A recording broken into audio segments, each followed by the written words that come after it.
Hello everyone, welcome back to Let's Play The Legend of Zelda Majora's Mask.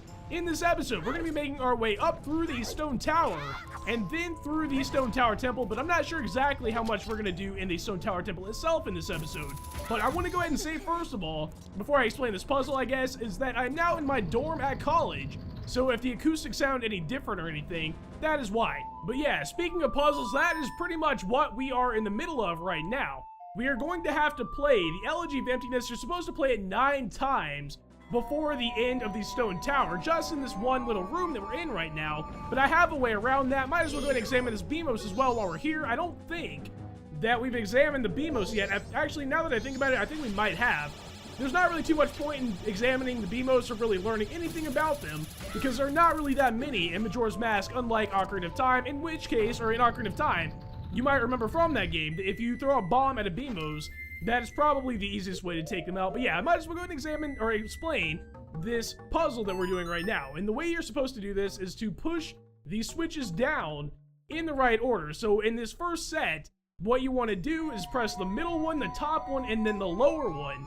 And that will get you across this chasm over here. And might as well go ahead and look at the Goron form that gets created when you play the Elegy of Emptiness. And there are 4 forms that we have. I don't know if I mentioned this, but there are 4 forms, of course, that we have that we've been using throughout the game. Deku Link, Regular Link, Zora Link, which I need to go ahead and equip right now, and Goron Link.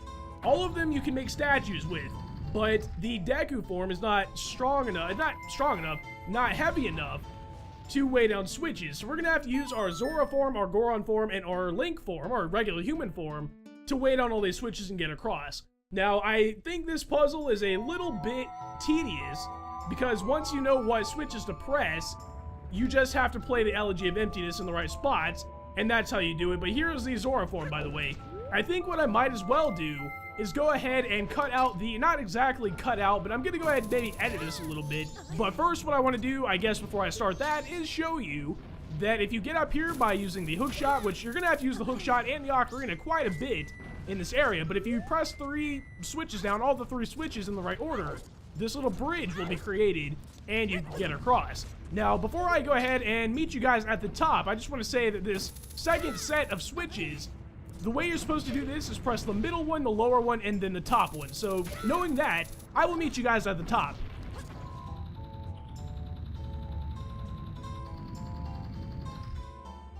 Alright, I just completed the second set of 3 switches. Now, I was gonna wait until I got back up to the top to pick this back up, but I thought right here would just be as good a place as any, because even though you're supposed to play another set of 3 Elegy of Emptinesses, if you can even say that, what we need to do now is get back, or, get to that next set of 3 switches. But there is a glitch. I cannot believe that hit me. I thought it was in the safe zone. But there is another glitch that I want to show you, and that will bypass the need to play the Elegy of Emptiness anymore in this area. And by the way, over here to the left, there is a place that you can play the Scarecrow song and hookshot over there. We do not have a hookshot, or we do not have a Scarecrow song, I should say, available right now, because once you reset time, that Scarecrow song goes away, so I can't do that right now. Not a big deal though, because all that's over there is a couple of rupees. Now, one thing I want to say before I get into this glitch is that if you have bombs, you can actually bomb hover all the way through this area and not ever have to learn the Elegy of Emptiness. But here's our final owl statue. I'm gonna go ahead and equip a bottle to do this glitch. Now, this glitch is called Time Stop, or Stop Time. I don't remember which order the words are in, but if you catch this fairy, keep it in your hand. Don't press like the sword button or anything. You can line yourself up in a certain way over here, and you kind of have to line it up beforehand, because once you do the glitch, your controls are inverted. So if you get it right the first time, it's pretty easy, because all you have to do is run backwards. Now, it's kind of hard to explain, but if you Z-target and shield and then press the bottle button, like so, it actually worked on the first try, then you will be able to move in this cutscene. Then all you gotta do is jump on this stone and look up with your C up button, and the stone will carry you back to the entrance, and the camera freaks out, like, where in the world is he? He is all the way over here. Now, if you look over the edge, I thought this would be kind of a cool thing to do. If you look over the edge, you can see all the work we've done. Actually, it wasn't that bad. All we had to do was play the Elegy of Emptiness 6 times and do a time stop glitch to get over here. But now, we are in the Stone Tower Temple. I really like this area, and I think you will see why, especially once we get to the second half of it or whatever. In the first half, it's a little bit bland, I would say, maybe. but it has a feature to it that makes it really cool.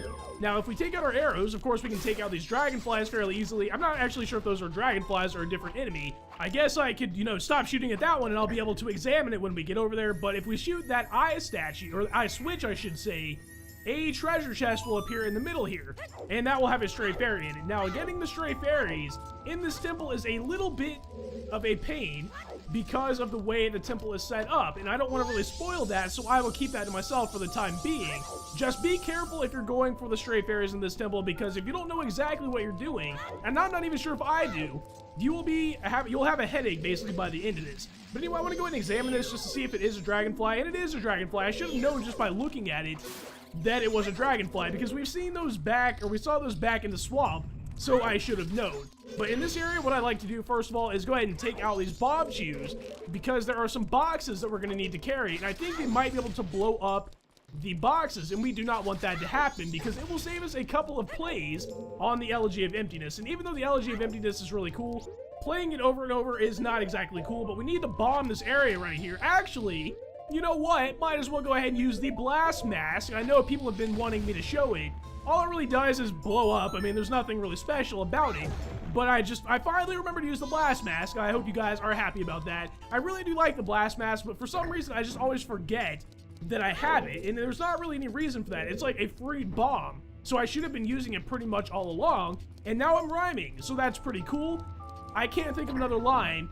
So I guess I'm a fool. There we go, guys. I came up with one. Might as well go ahead and show the animation, I should say. I can't even think anymore after all the brain power that went into coming up with that rhyme there. Anyway, this big switch, you might imagine, would have to be weighed down with a big guy, and our biggest form is the Goron form, so that's what we have to do to weigh down the switch. Now, you might be able to tell that the Elegy of Emptiness is really used in this area. That is the only problem I have with it. It's like they came up with one thing, and that is the entire mechanic that you use throughout the entire temple.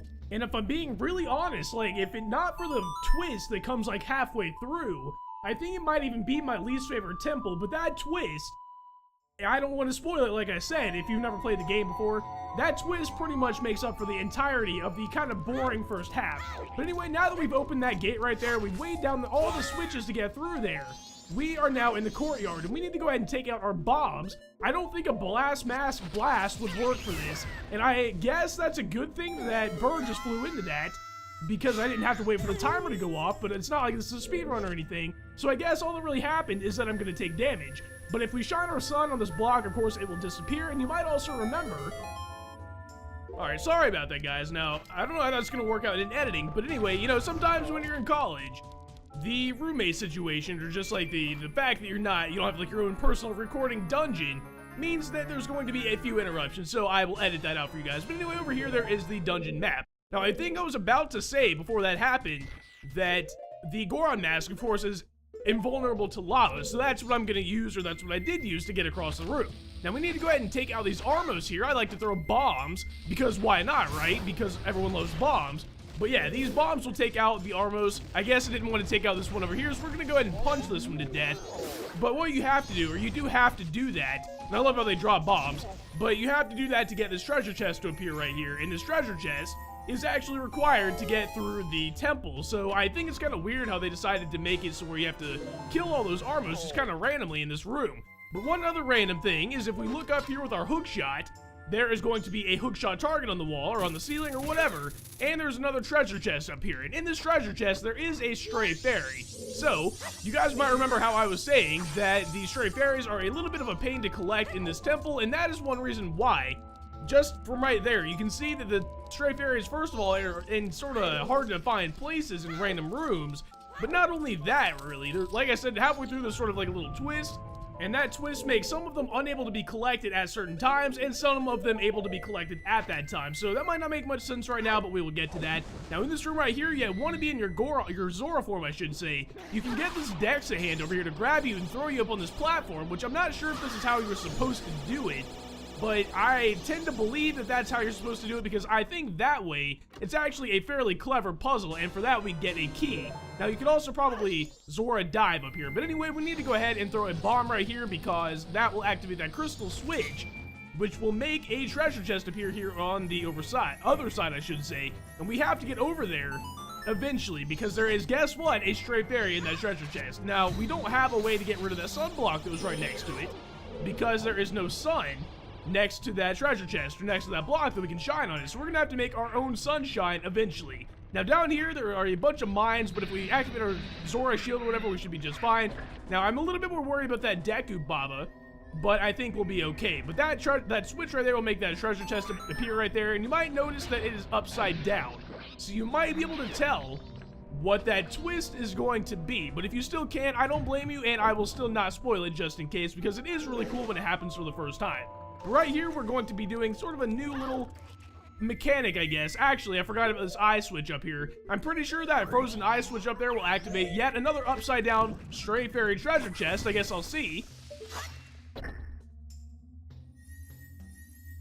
And it does. So we will be sure to get that when we get to that part of the level as well. But right here, this is the new mechanic I was talking about. If you line it up just right, you don't even have to aim with the control stick, but you can shine light into mirrors and it will absorb the sunlight, which is a really cool idea. Now you want to make sure it absorbs enough, because you have to get over into this stream and shine it on the sunblock. Now that one's not that bad, but there are ones coming up that are a little bit more difficult that you have to time a little bit better and aim. I like the spin attack right here because there's a bomb chew, and I don't even think it showed on the screen. I didn't see it, but rest assured there was a bomb chew there. I'm not going crazy. But in this golden treasure chest right here, we get the compass. So now we're able to get through here, you know, pretty well with the compass in the map. I just want to go ahead and show you that through here, there is the front room that we're in. So if you want to go back there, that is how you would get back there. But right now, we don't really want to go back there, even though I guess I technically just did. What we want to do is use our key that we just got and use it on this locked door over here. Might as well go ahead and check these pots first to see if there's anything we can use. I guess that extra fourth of a heart I just collected was worth it, but probably not in the long run. But anyway, we have a little bit of a puzzle here, and it uses that same mechanic that we learned with in the last room with the sun going into the mirrors and stuff like that. But to get sunlight in the room in the first place, we have to punch these pillars out of the way with the Goron. And I might as well go ahead and equip these stone masks, because if you do that, those black bows will not be able to knock you out of the sunlight. Because if you don't use the stone mask, what will happen is, like, for instance, when I let go of this, when I store up enough sunlight and go to stand in that sunshine ray or whatever, those black bows will knock you out of the ray, which of course is a really bad thing because you only have a limited amount of time. Now, I don't feel really good about this because I kind of messed up a little bit, but all I really got to do is tag the sunlight, and there we go. I was going to say all we got to really do is tag that sunlight just for a second. You know what's actually kind of cool is that, and by the way, over here, we just have to do it on the other side for the same thing and get into that sunlight block over there. But in speedruns, you would not get the mirror shield in the any % speedrun anyway, which is just like get to the end as fast as you can, in any way you can. You would not get the mirror shield, but you still have to get through this room. And the way you do that is by a technique called the weird shot, which I'm not even nearly good enough to try, so I will not be able to show you that, but it is a fairly cool technique that lets you fire the hook shot from under the ground. So for instance, you will be able to hit like that treasure chest from under the ground. But we need to come back here into the sunlight and shine it into this sunlight spot on the wall.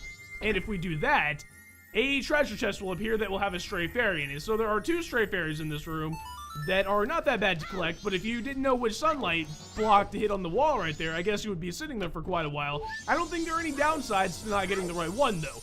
But over here, yeah, the weird shot. If you're going to use the weird shot, you would latch onto these boxes right here, I believe, to get through the rest of the dungeon and not have to have the mirror shield at all, which I think is a really cool thing. Now, you can also use it right here to get to the room that is immediately to my left.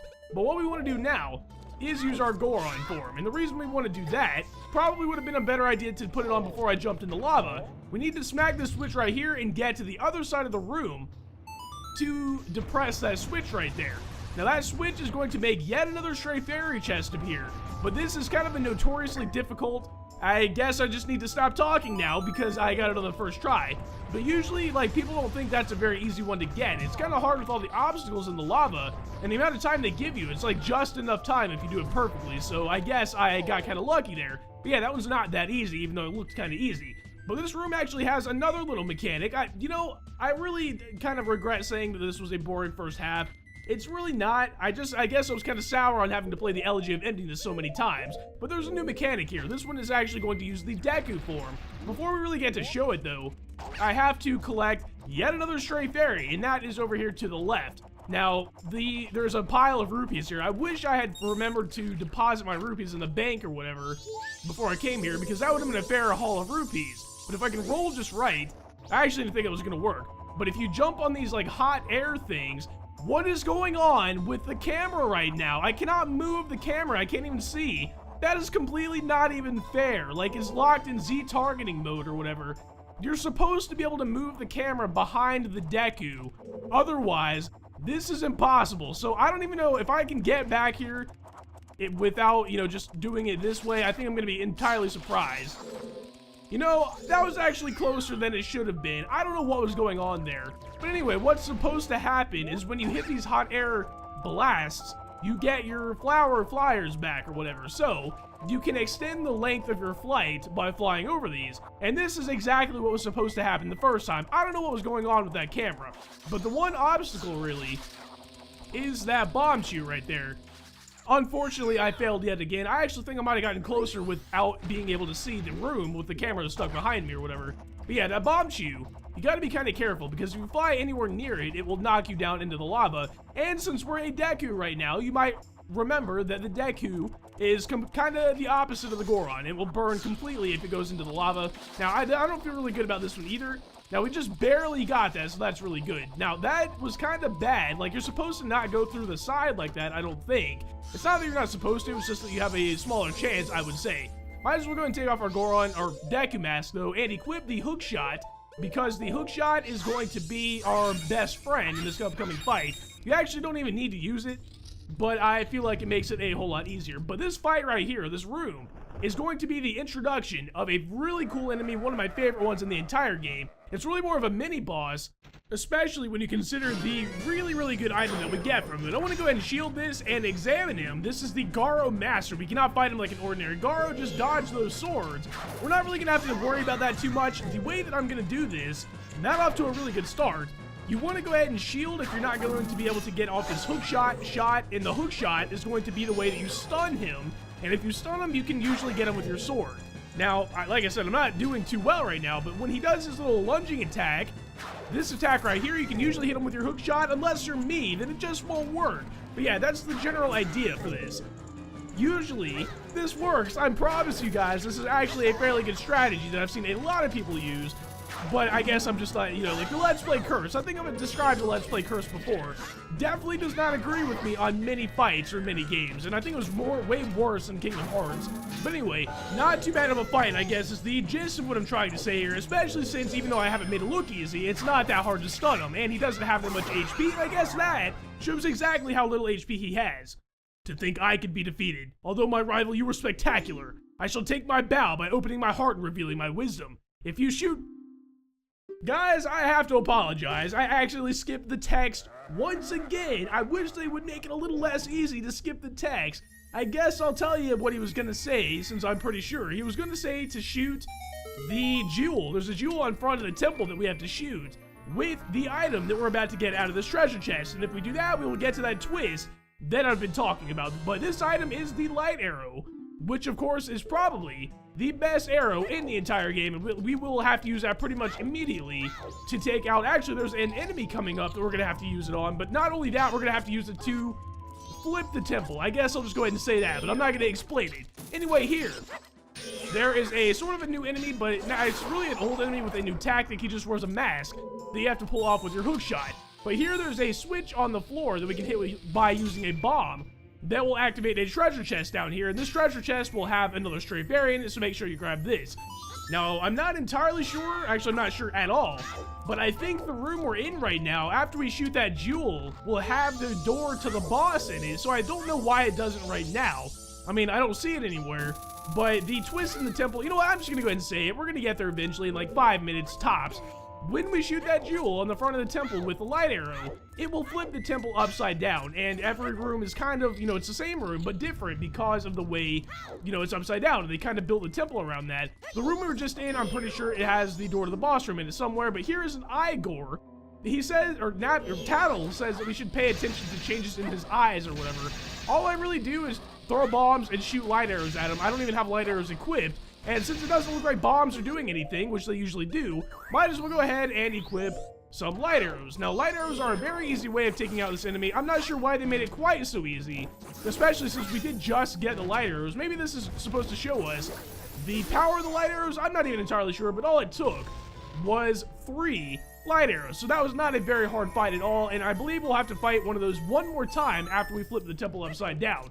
But what this is up here is another stray fairy. So there are a lot of stray fairies, and there is actually the final stray fairy in the temple right now that we can get is in this room, but we have to get back. If you guys remember when I activated that crystal switch with a bomb, that is where we have to go back to. So I guess I will just meet you guys back there.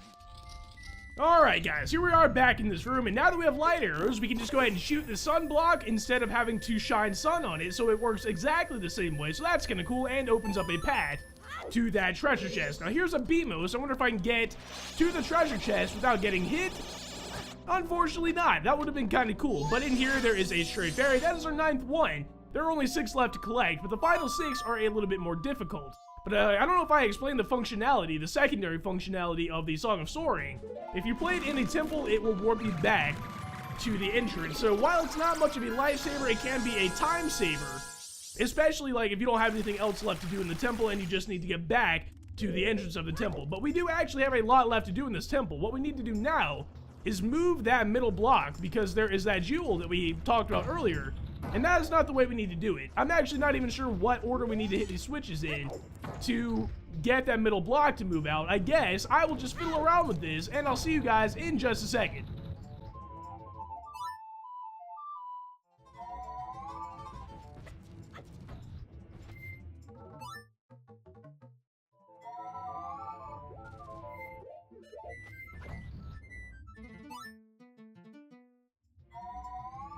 Now the bridge has been made, so we can just jump to the second block, or this first block I should say, turn back into Human Link and shoot the light arrow at the jewel right here. And guys, I hope you enjoy this.